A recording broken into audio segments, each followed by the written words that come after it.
वर्तमान समय में हम देखते हैं कि जैसे ही बटन दबाओ हमारा बल्ब चालू हो जाता है, फैन चालू हो जाता है और रिमोट दबाने से हमारा टीवी चालू हो जाता है।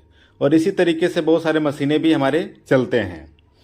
तो ये सारी चीज़ों के लिए एनर्जी हमें कहाँ से मिलती है? तो ये सारी चीज़ों के लिए एनर्जी हमें इलेक्ट्रिसिटी से मिलती है।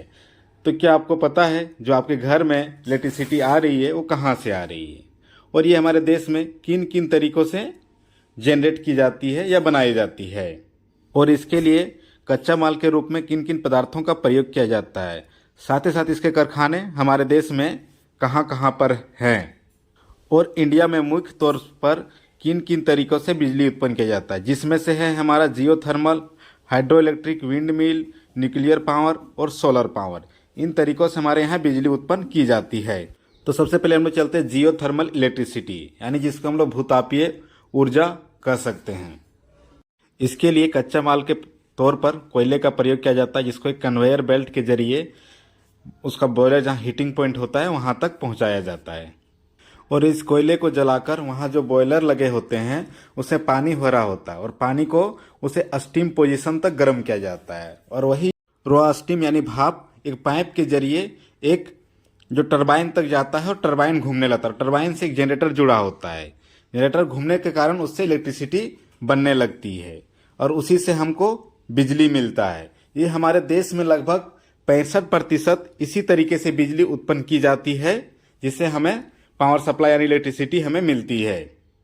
और जियोथर्मल इलेक्ट्रिसिटी जो होता है प्रोड्यूस, हमेशा इसके जो पावर प्लांट होते हैं वो नदी किनारे या जहाँ पानी अधिक होते हैं वहीं पर बनाए जाते हैं, क्योंकि इसको पानी की भी आवश्यकता अधिक होती है, और इसमें कोयले की भी खपत बहुत अत्यधिक मात्रा में होता है।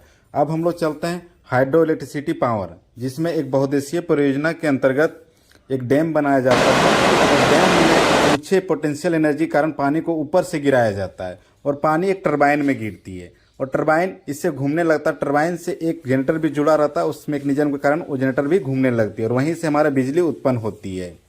ये हमारे देश में लगभग 22% जो बिजली है इसी प्रक्रिया से उत्पन्न की जाती है। इस बिजली उत्पादन तरीके के लिए हमें बृहत मात्रा में जगह की ज़रूरत पड़ती है, और साथ ही साथ नदियों का भी ज़रूरत हमें पड़ता है। अब हम लोग चलते हैं विंड मिल की ओर। तो विंड मिल उस एरिया में लगाया जाता है जहाँ पर हवा की गति तेज होती है, यानी तटीय इलाकों में। इसमें एक बड़े आकार का पंखा बनाया जाता है, और पंखे से एक टरबाइन जुड़ी होती है, और पंखा हवा की दिशा के अनुसार घूमता रहता है, रोटेट होते रहता है। इसके घूमने से टरबाइन और साथ ही साथ उसमें जुड़ा हुआ जनरेटर भी घूमने लगता है, जिससे हमें इलेक्ट्रिसिटी उत्पन्न होती है।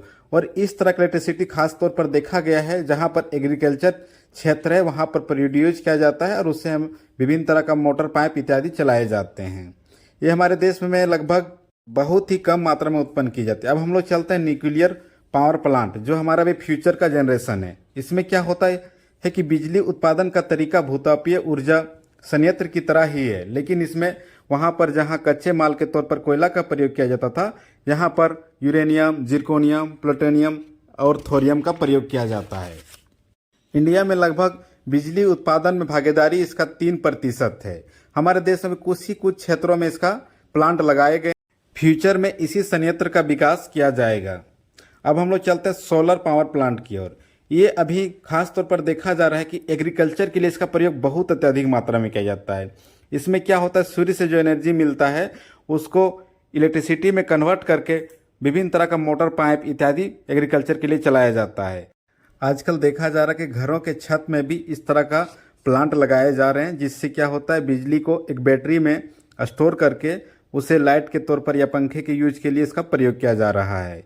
ये लो कॉस्ट के लिए अच्छा है, और ये फ्यूचर के लिए भी अच्छा माना जा रहा है। इस सभी संयंत्रों के द्वारा बिजली उत्पादन करने के बाद एक ट्रांसमिशन लाइन के जरिए बिजली को सब स्टेशन यानी पावर सब स्टेशन तक पहुंचाया जाता है, और उस पावर सब स्टेशन से हमारे घरों तक बिजली पहुंचाई जाती है। और ये सारे तरीका है जिससे बिजली उत्पन्न करना और उपयोग के लिए डिस्ट्रीब्यूट करना।